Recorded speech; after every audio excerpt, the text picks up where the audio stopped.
तो यार वीडियो में जाने से पहले मैं आप सबको बताता चलूं कि यार मेरे सेकेंडरी चैनल को भी जरूर सब्सक्राइब कीजिए, जिसमें मैं कई ब्लीच जैसे एनिमे को एक्सप्लेन करूंगा और इसके साथ ही साथ बर्सर्क की बाकी 2 मूवीज को भी उधर ही एक्सप्लेन करूंगा। तो चलो अब वीडियो को शुरू करते हैं। तो यार हमारी एपिसोड की शुरुआत में जोतरो कुजो जोस्के से कहने लगता हम इसी वक्त शिकार पे जा रहे हैं। हालांकि शिकार का नाम सुनने के बाद जोस्के हिगाशिकता के दिमाग में लड़कियां घूमने लगती, जो कि सीरियसली यार जोतरो की पर्सनैलिटी से हट के है। तो यही वजह से जोस्के के ख्यालात को पाक करने के लिए जोतरो से साफ साफ बता देता चिली पेपर का यूजर उसने खुद अपने मुंह से कबूल किया है कि उसकी आइडेंटिटी रिवील होने से पहले उसने बो और एरो का यूज एक रैट के खिलाफ भी किया है, और बदकिस्मती से वो रैट मारा नहीं गया और वो वहां से फरार हो गया था। जोतरो उसे मजीद एक्सप्लेन करते हुए कहने लगता चाहे वह जरूर एक रैट क्यों ना हो, उसके खिलाफ बो और एरो इस्तेमाल हुआ और उसने स्टैंड पा लिया। याद रखो जोस्के, जो भी एनिमल स्टैंड को अचीव कर लेता है उसकी मेंटली लेवल एक एनिमल से काफी ज्यादा बढ़ के हो जाता है। स्टैंड एबिलिटी अननोन, स्टैंड कौन सा है अननोन, यही वजह से हमें उसे जल्द से जल्द ढूंढ के खत्म करना पड़ेगा। दूसरे सी में जोतरो कुजो अपने स्टार प्लेटिनम का इस्तेमाल करके बॉल बेरिंग के कारण कुछ कैन वगैरह को शूट डाउन करता, जो कि यार इंतहाई एक्यूरेसी से जा लगते। जोतरो जोस्के को भी ये बॉल बेरिंग देते हुए कहने लगता अपने स्टैंड से छोटी चीजों पे वार करना काफी ज्यादा मुश्किल होता है, तो एक्यूरेसी और स्पीड के लिए हम इस्तेमाल करेंगे इन बॉल बेरिंग्स को। इससे तुम्हारी रेंज भी 20 मीटर्स बढ़ जाएगी। ये स्टैंड के खिलाफ तो इस्तेमाल नहीं हो सकता, लेकिन हाँ तुमने इसका इस्तेमाल करके उसके यूजर की जान लेनी होगी। अब जोस्के भी अपने स्टैंड से उन्हीं कैन को शूट डाउन करने की कोशिश करता, बट जोस्के सिर्फ और सिर्फ बदकिस्मती से एक कैन को ही शूट डाउन कर पाता। जोतरो उससे कहने लगता इतना बुरा नहीं है, और ये कहते कहते वो उससे वार्न करता था याद रखो जोस्के, जब तुम शूट डाउन करने को जाओगे स्पीड से पहले तुम्हें एक चीज को यकीनी बनाना पड़ेगा कि तुम काम हो, तुम्हारा दिमाग और तुम्हारी बॉडी सुकून में है, और तुम तभी शूट करोगे जब तक तुम्हें यकीन हो कि वाकई में तुम्हारी बॉल बेरिंग उससे जाके लगेगी। क्योंकि अगर तुमने मिस कर डाला तो रैट अगली बार समझ आएगा और वो तुम्हारी रेंज में कभी भी नहीं आएगा। मैं तुम्हारे सर पे बोझ तो नहीं डालना चाहता, पर यह बात मेरी जहन में रखना। तो हाँ यार अब इसी बीच में जोतरो कुजो और जोस्के अगले सी में उसी जगह पे होते हैं जहाँ पे चिली पेपर के यूजर ने उस बो और एरो का इस्तेमाल उस रैट के खिलाफ किया था। अब जोतरो से बताने लगता उसने मुझे बताया था कि वो रेड ब्राउन कलर में था, तो यार ये ब्राउन रेड तैर भी सकते हैं और लगभग कहीं पे भी जिंदा रह सकते हैं कुछ भी खा के। यूं ही बड़े करीबी से सब चीजों को एग्जामिन करने से जोतरो की नजर जमीन पे बने रेड के पाँव के निशानात पे पड़ती, और निशानात पे अपनी नजर दौड़ाने के बाद जोतरो पास ही कैनल की तरफ इशारा करते हुए कहने लगता जरूर उसका घर अंदर गहराई की तरफ होगा। अब जोतरो उसी कैनल के करीब एक कैमरा भी फिक्स कर डालता। इन सबसे हटके जोतरो उस रैट को पकड़ने के लिए काफी ज्यादा ट्रैप वगैरह भी लाया होता, और फिर तभी जोस्के कुछ अजीब सा नोटिस करता उसके पैरों तले जमीन खिसक जाती। अब जोतरो भी जैसे ही फौरन से आके देखता तो वो काफी ज्यादा मरे हुए रैट की एक जेली पाता, जो कि उनके गोश्त से बनाई गई होती। जोतरो उससे भी एग्जामिन करके ये आसानी से बता सकता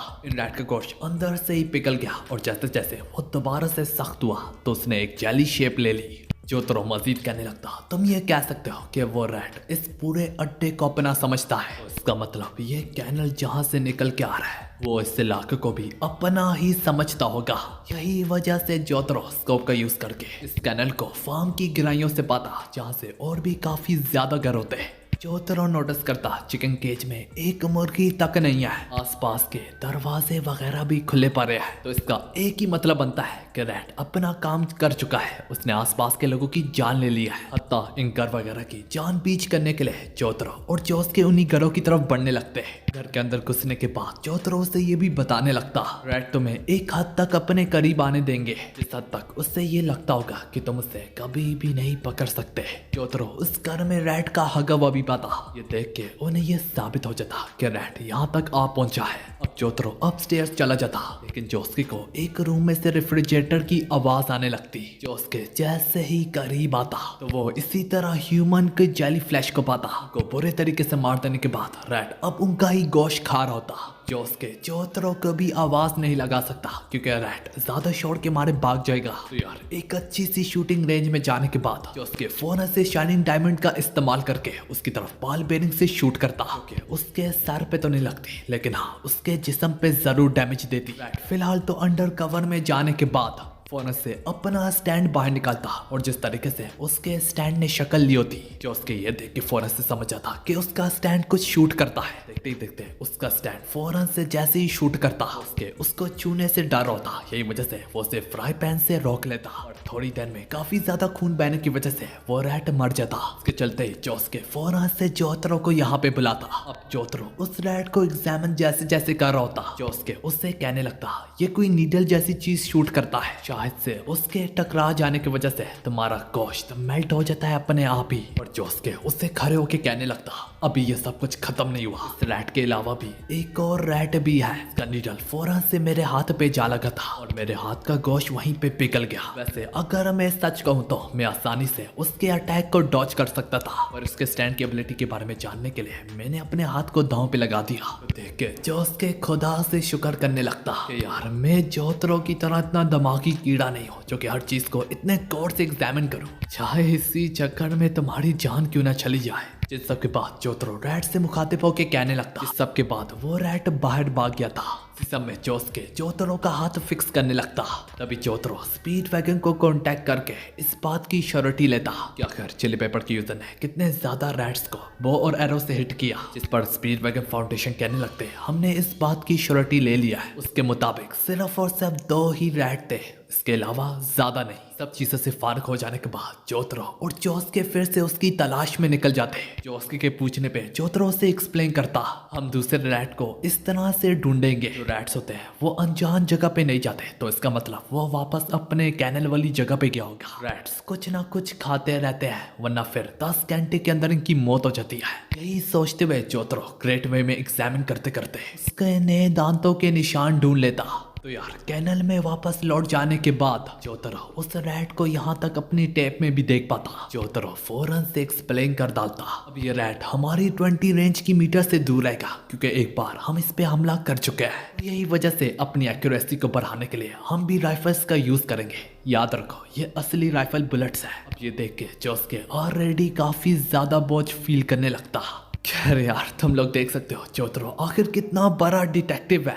यूं ही चलते चलते वो लोग रैट के न्यू फुटप्रिंट्स को पाते। खैर यार यहाँ पे हमें दिखाया जाता जोतरो पूरे तरीके से हंटर बन चुका होता। आखिर क्या करे उसका स्टारडस्ट क्रूसेडर से ही काफी गजब किस्म का एक्सपीरियंस है। अलबत्ता जोस के इन चीजों के लिए तैयार ना होता। अतः उन फुटप्रिंट्स को फॉलो करते करते अचानक से वो फुटप्रिंट्स यहीं पे खत्म हो जाते। जो देख के जोतरो काफी ज्यादा चौंक जाता और उसे पता होता यहाँ पे क्या चल रहा है। जोतरो जोस्के को भी वार्न करते हुए कहने लगता ये रैट ने फेक प्रिंट्स आगे तक बनाए और इसके बाद अपने पिछले फुटप्रिंट्स पे दोबारा से कदम रख के पीछे आता चला गया। जिसके बाद एक अच्छा सा मौका देके छलांग कहीं और पे लगा के चला गया। ऐसी खसूसियात जरूर जानवरों में पाई जाती है पर रैट वगैरह में नहीं। स्टैंड की मिलने की वजह से वो रैट को ज्यादा ही समझदार हो चुका है। हालांकि जोतरो और जोस्के खुद को गिरावा पाते तक जोस्के अपने ट्रैप में खुद फंसा जाता। मौका देख के रैट फौरन से नीडल जोस्के की तरफ शूट करता। वो नीडल जोस्के के साथ फौरन से जैसे ही कांटेक्ट में आती तो यार वो जरूर जोस्के को जख्मी कर देती पर इससे पहले वो जोतरो के गोश्त को पिघला भी पाती। जोतरो एनी मौके पे सब वर्ल्ड चिल्लाता। तो हाँ यार फाइनली जोतरो वक्त को रोकने के बाद उस नीडल को तुरंत से जोस्के से दूर करता। टाइम के रेज्यूम होने के बाद जोतरो से बता देता फिक्र मत करो मैंने उसे रिमूव कर दिया। ना कि सिर्फ इतना बल्कि जोतरो उसकी एग्जैक्ट लोकेशन को भी पिन पॉइंट कर लेता। अब ये सब कुछ अपनी आंखों से देख के जोस्के के पैरों तले जमीन खिसक जाती। वो हैरांगी से कहने लगता वैसे वो रैट और तुम दोनों कमाल के हो यार, वहाँ पे खड़ा इधर उधर भाग रहा हूँ तुम स्टार प्लेटिनम से वक्त को रोकते हो। रैट अपनी चाल चलता है और तुम उसे ढूंढ निकालते हो। क्या कोई मुझे बता सकता है क्या यहाँ पे मैं ही सिर्फ और सिर्फ एक बच्चा हूँ? शाम होने को जा रही होती है और वो लोग उस रैट की ताक में बैठे हुए होते हैं। उसके कहता है ऐसे तो कुछ नहीं होगा हमें कुछ करना पड़ेगा। जोतरो फिर उससे कहने लगता तो ठीक है फिर एक खुलेआम रैट की तरफ धीरे धीरे बढ़ूंगा। जो देख के वो मुझे जैसे ही शूट करने के लिए आगे बढ़ेगा तुमने स्कोप के कारण उसकी लोकेशन को ढूंढ के उससे शूट डाउन करना पड़ेगा। जो उसको ये सब कुछ जैसे जैसे कर रहा था वो जोस्के को ये बता देता तुम तो अपने आप को शाइनिंग डायमंड से नहीं हील कर सकते लेकिन हाँ तुम मुझे कर सकते हो। तो अपने आप को दांव पे यहाँ पे मैं लगाऊंगा। इसी लम्बे में आगे बढ़ते बढ़ते रैट जोतरो की तरफ शूट करता, जोतरो से डॉज करता। वो रैट दोबारा से शूट करने के लिए आगे बढ़ता, जोस्के उससे फाइनली कैसे ना कैसे करके ढूंढ निकालता। रैट एक बार फिर से शूट करता, जोतरो उसे डॉज तो कर लेता, मगर वो बुलेट पत्थर से टकरा के वापस जोतरो को जा लगती। इस वजह से अब जोतरो के पैर का फ्लैश अब मेल्ट होने लगता।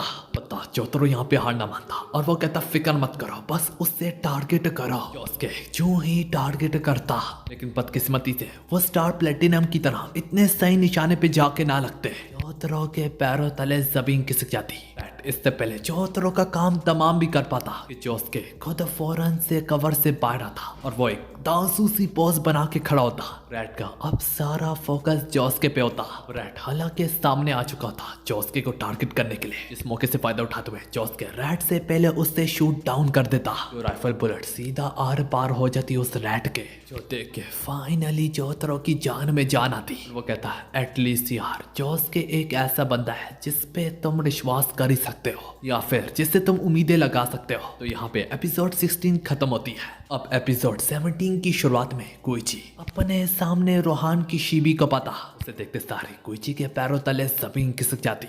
अलबत्ता रोहान की शीबी उसे समझाते हुए कहने लगता फिक्र मत करो, वो दिन कब के खत्म हो गए जिस दिन मैं तुम्हें नुकसान पहुंचाने की कोशिश करता था। अलबत्ता हेवन डोर से तुम्हारी जिंदगी के बारे में पढ़ने के बाद यार लिटरली मेरे दिल में तुम्हारे लिए काफी ज्यादा इज्जत बढ़ गई है। खैर यार रोहान की शिबी फौरन से मुद्दे पे उतरते हुए कहने लगता, जब मैं 4 साल का था तो मैं यहाँ पे रहा करता था। यार सी बात है, पुरानी यादों को ताज़ा करने के लिए तुम ये कह सकते हो मैं अपने मोहल्ले को ढूंढ रहा था। फिर तभी मेरी नजर इस मैप पे पड़ी और यहाँ की आसपास चीजों को पीछे देखो। आसपास की शॉप में जरा भी कोई गली मैप में नहीं दिख रही, पर असल में अगर तुम मैप से अपनी नजरें हटाओ तो तुम एक अनजान सुनसान गली पाते हो जो कि मैप में भी यहाँ तक शो नहीं हो रही। इसी वजह से वो लोग जानबूझ करने इस गली में सीधा एंटर करते हैं। गली में यहाँ तक वो काफी ज्यादा रेजिडेंट्स भी पाते हैं जो कि रजिस्टर्ड होते हैं, लेकिन मैप में शो ना हो रहे होते। वो लोग चलते चलते जा रहे होते हैं कि अचानक से वो अपनी पहली वाली जगह पे दोबारा से खुद को पाते हैं। रोहान की शिबी ये सोचने पे मजबूर हो जाता कि कहीं हम पे कोई स्टैंड से हमला ना कर दे।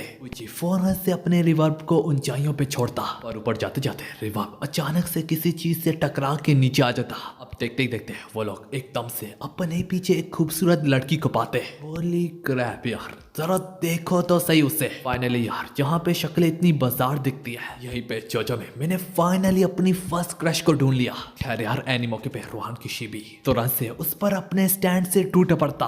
फौरन से किताब में बदल देने के बाद रोहान की शिबी उस पे लिख देता कि यहाँ पे कोई भी नुकसान नहीं पहुंचाएगी। खैर यार कोइची उससे पूछने लगता, वाह सेंसे आप तो आजकल हवा में भी ड्रा कर सकते हैं। तो कोइची कहता, हाँ दरअसल मेरा स्टैंड काफी ज्यादा ग्रो हो चुका है। रोहान की शिबी जैसे ही उसकी लाइफ के बारे में पढ़ने लगता, रोहान की शिबी काफी चौंक जाता। वो कहता, ये कोई स्टैंड यूजर नहीं बल्कि एक नॉर्मल लड़की है। इसका नाम है राइमी सुगीमोटो और 16 साल की लड़की है। अब अगले ही सीन में उस लड़की से रोहान की शिबी अपने स्टैंड की एबिलिटी को डिसेबल कर देता। अब वो lड़की उन्हें कहने लगती, अगर तुम लोग खो गया हो तो मैं तुम लोगों को यहाँ से रास्ता दिखा सकती हूँ। चलते चलते वो लड़की उन्हें घर के आगे ले आती और वो बताती उन्हें 15 साल पहले इस घर में एक मर्डर हुआ था।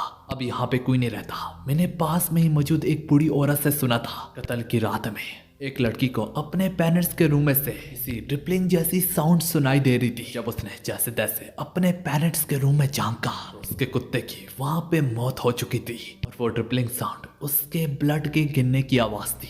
फिर अचानक से उसी बेड के नीचे से एक आवाज आती है, एक खूबसूरत लड़की, तुम्हारा हाथ काफी ज्यादा मुलायम और प्यारा है। इसके माँ बाप को तो मार ही दिया था और इसके बाद उस लड़की की भी जान ले ली। कहानी के सुन जाने के बाद रोहान की शिबी फौरन से एक कुत्ते को नोटिस करता उसी घर में, जिसकी गर्दन से वही खून के गिरने की आवाजें आ रही होती। जो देख के रोहान की शिबी फौरन से उस लड़की से मुखातिब होकर कहने लगता, तो इसका मतलब जिस रात उस लड़की का मर्डर हुआ था वो कोई और नहीं बल्कि तुम हो। जिस पर वो लड़की भी उसकी हाँ में हाँ मिलाती और मेरा डॉग और मैं हम दोनों गोस्ट है। लड़की उन्हें ये भी कहती है, जिस जगह पे तुम लोग मौजूद हो ये अगली दुनिया और इस दुनिया का बॉर्डर है। लड़के मारे रोहान की शिबी और कोइची फौरन से यहाँ से भागने लगते, पर जितनी बार भी वो लोग भागते वो पोस्ट मेल वाली जगह पे बार बार आ जाते। तो यार कुछ एक बार फिर से अपने रिवर्ब का इस्तेमाल करता, पर उल्टा रिवर्ब ऊपर जाने के बजाय जमीन पे जाने लगता। वो लोग एक बार फिर से उसी लड़की को अपने सामने पाते और वो लड़की कहती है यहाँ से बाहर निकलने का रास्ता सब मुझे मालूम है। वो लड़की कहती तुम लोग आखिर मुझसे भाग ही क्यों रहे हो? मैंने तो तुम लोगों को एक बार भी नुकसान पहुंचाने की कोशिश नहीं की और तुम लोगों के पास कोई अजीब सी पावर भी है और मेरे ख्याल में तुम लोग इन चीजों की पावर की वजह से सीधा यहाँ पे अंदर घुस आए। लड़कियों ने कहने लगती मैं एक पाबंद गोस्ट हूँ जो कि चाह के भी इस जगह को नहीं छोड़ सकती। 15 सालों से मैं उन आत्माओं से बात कर पा रही हूँ जो कि उसी कातिल के हाथों मारे जाते हैं। वो लड़की उससे कहती मेरी कहानी खत्म हो जाने के बाद मैं तुम लोगों को यहाँ से रास्ता दिखाऊंगी। तो मैं बता रही थी उस किलर की शक्ल देखने से पहले ही उसने मुझ पर पीठ पे नाइफ से हमला कर दिया और मैं बता दूं वो कातिल अभी तक नहीं पकड़ा गया, वो अभी भी मोरियो में है। तो यार यही वजह से जोतरो इस मोरियो टाउन में आया था क्योंकि जोतरो को पता था अंदर ही अंदर से मोरियो में मुसलसल कत्ल हुए चले जा रहे हैं। तो यार अगर तुम लोग मदद नहीं कर सकते तो तुम लोग एटलीस्ट किसी ऐसे बंदे को बता दो कि उससे पकड़ सके जैसे कि कोई पुलिस वगैरह। पर रोहान की शिबी काफी सख्त लहजे में कहने लगता पता है जरूर तुम्हारी मौत का सुन के अफसोस हुआ, लेकिन हम ही क्यों, ये तुम्हारे लिए ज्यादा बेहतर होगा अगर तुम इस दुनिया को छोड़ के यहाँ से चली जाओ ताकि तुम्हारी रूह को सुकून मिल सके। तो उस लड़की उससे बता देती तो क्या अब मैं हाथ पे हाथ रख के बैठ जाऊं? नेशनल एवरेज के मुताबिक 8 मरतबा ज्यादा बढ़ के इस टाउन में किलिंग वगैरह हो रही है और अभी भी चाहे वो किसी का खेल कर रहा होगा इसी वक्त इसी समय में और उसे पकड़ने के लिए कोई भी वहां पे नहीं होगा। तो उस लड़की उन्हें बताती जितनी बार भी वो किसी का मर्डर करता है, जितने भी मर्डर उसके हाथ से होती है, उसकी रूह यहाँ से गुजर के जाती है। काफी ज्यादा दिल बर्दाश्ता होके कहने लगती ये सारे जख्म, ये सारी मौतें उसकी वजह से हो रही है। कुची तो वैसे ही मान जाता, लेकिन जबकि रोहान की शिबी इस शर्त पे मानता कि शायद उसे मांगा मटेरियल मिल जाए। इन सब के बाद अब वो लड़की उन्हें फाइनली यहाँ से निकालने को जा रही होती कि उन्हें जाते जाते कहने लगती चाहे जो मर्जी हो जाए बस तुम लोगों ने पीछे नहीं देखना, ना तुम लोगों की रूह इधर ही फंस जाएगी और तुम लोग मर जाओगे।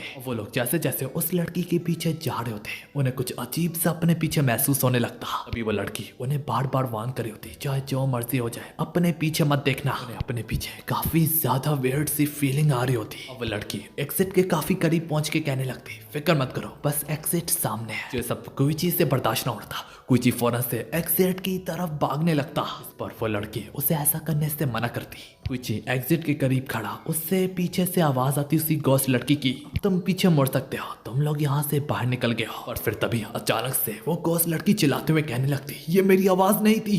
कुछ अजीब सी बदरुए फौरन से कुची पे चमड़ने लगती। ये देख के रोहान की शिबी फौरन से अपने स्टैंड की एबिलिटी का इस्तेमाल करके कुची के पेजेस पे ऐड कर देता कि फिलहाल कुची नहीं देख पाएगा, जिसके कारण अब फौरन से वो अगले ही लम्हे में ह्यूमन वर्ल्ड में एंटर कर जाते हैं। उस गली में घुसने का रास्ता भी बंद हो जाता और उसी जगह पे वो लोग गोस्ट लड़की को भी पाते और गोस्ट लड़की उन्हें कहने लगती तुम लोगों ने जब भी मुझसे बात करनी हो तो तुम लोग मुझे यहीं पे पाओगे, आखिर तब तक जब तक वो कातिल पकड़ा नहीं जाता, इसके बाद ही हमारी रूह को सुकून मिलेगा, तब तक जब तक मेरे इस खूबसूरत टाउन में वापस से सुकून कायम नहीं हो जाता। ये कहने के बाद फिलहाल वो लड़की वहां से जाने लगती और जाते जाते कहती फिलहाल के लिए गुड बाय लिटिल रोहान चा और कुची, तुम भी, मैं तुम दोनों की शुक्रगुजार हूँ। अब रोहान उस लड़की के जाने के बाद कहने लगता वैसे काफी हिम्मत वाली है कि मुझ जैसे मांगा आर्टिस्ट एक लेजेंड को उसने लिटिल रोहान कहा, लेकिन जो भी मुझे उसकी दाद देनी पड़ेगी वो 15 साल से लड़ी है, ना कि अपने लिए बल्कि पूरे टाउन के लिए। अगले सी में रोहान की शिबी उसकी ग्रेव को विजिट करने जाता उसी गोस्ट लड़की की और वहां पे वो एक अनजान बूढ़े को पाता जो कि रोहान की शिबी को अच्छे से जानता होता और इसके साथ ही साथ वो उस लड़की को भी जानता होता जिसके साथ ये वाकया पेश आया था। यही वजह से वो रोहान की शिबी को समझाते हुए कहने लगता वैसे तुम बहुत छोटे थे तो शायद तुम्हें याद नहीं, लेकिन तुम्हारा घर और उस लड़की का घर आपस में काफी ज्यादा करीब होता था और उसी रात तुम्हारे पेरेंट्स को किसी अर्जेंट बिजनेस की वजह से छोड़ के जाना पड़ा था। यहाँ तक तुम्हारे पेरेंट्स ने खुद तुम्हें उनके घर में ही उस रात को छोड़ दिया था। खुशकिस्मती से सिर्फ तुम ही वो वाहिद शख्स थे जो उस रात बच गए थे। आखिर इतना कुछ सुनने के बाद रोहान की शिबी को अब जाके थोड़ा समझ में आता कि उस लड़की ने आखिर रोहान को लिटिल रोहान क्यों कहा। जब तक वहाँ पे पुलिस पहुंची थी वो बूढ़ा उसे मजीद बताने लगता। वो लड़की जिसका नाम रेगी सुगीमोटो है बार बार पुलिस से रोते हुए बस यही कह रहे थे कि रेमी ने तुम्हें बाहर खिड़की से धक्का दे दिया था जिस वजह से तुम खिलड़ के हाथों से बच गए थे। तो हाँ यार, मरने से पहले यहाँ तक रेमी ने रोहान की शिबी की भी जान बचा ली थी। रोहान की शिबी अब जाने लगता और जाते जाते कहता दिखने से तो लगता है मैं अपने फेट को अपने हेवन डॉर्स के कारण नहीं पढ़ सकता। कहानी एक बार फिर से कुइची और जोस्के की तरफ शिफ्ट होती। कुइची रेमी की तस्वीर जोस्के और ओकियासु को दिखा के कहने लगता, मैं सच कह रहा हूँ, ये एक गॉस्ट लड़की है जो कि अभी तक उसकी रूह भटक रही है। हमें मिस्टर जोस्टार और जोतरो की मदद लेनी पड़ेगी। हालांकि जोस्के उससे कहने लगता, चाहे तुम जितना मर्जी जोर लगा लो, लेकिन जोतरो और मिस्टर जोस्टार हमारी मदद तब तक नहीं करेंगे जब तक वो बंदा कोई स्टैंड यूजर ना हो। ये लोग कभी भी एक नॉर्मल कातिल के पीछे जाएंगे नहीं जब तक वो स्टैंड यूजर ना हो। और जहां तक हमारी अपनी बात है, याद रखो कुइची, वो 15 साल से अब तक छुप के बैठा हुआ है, तो सोचो हम लोग उसे कैसे ढूंढे। अब हमारी इतनी अच्छी किस्मत तो नहीं है कि हमारे आगे से एक अनजान गाड़ी गुजरे और उसके अंदर वही कातिल बैठा हुआ हो। कुइची अपने ख्यालों में सीधा रोड क्रॉस करने लगता कि जिसका डर था वही होता, एक अनजान गाड़ी बस कुइची को लगने को ही जा रही थी। खैर यार, जोस्की की वजह से बचाव हो जाता। वो गाड़ी वाला आगे बढ़ते हुए अपने से बातें करते हुए कहने लगता, वैसे ये पूरा का पूरा पहले मोरियो टाउन समुराई का अड्डा होता था। मतलब कि ये पूरा टाउन उन्हीं का होता था और मेरे एंसेस्टर्स, मेरे बाप दादा उन्हीं में से होते थे। पर मेरे ग्रैंडफादर के हाथों सब चीजों पे पानी फिर गया और अब बदकिस्मती से मेरे पास एक ही घर है, जिसकी गाड़ी में एक औरत भी बैठी हुई होती है। उसकी मेंशन में पहुंचने के बाद हमें बाद में पता चलता वो कोई लड़की नहीं बल्कि एक औरत का कटा हुआ हाथ, और ये घर केरा रेजिडेंस होता। तो हाँ यार, इसी के साथ हमारी एपिसोड खत्म होती है।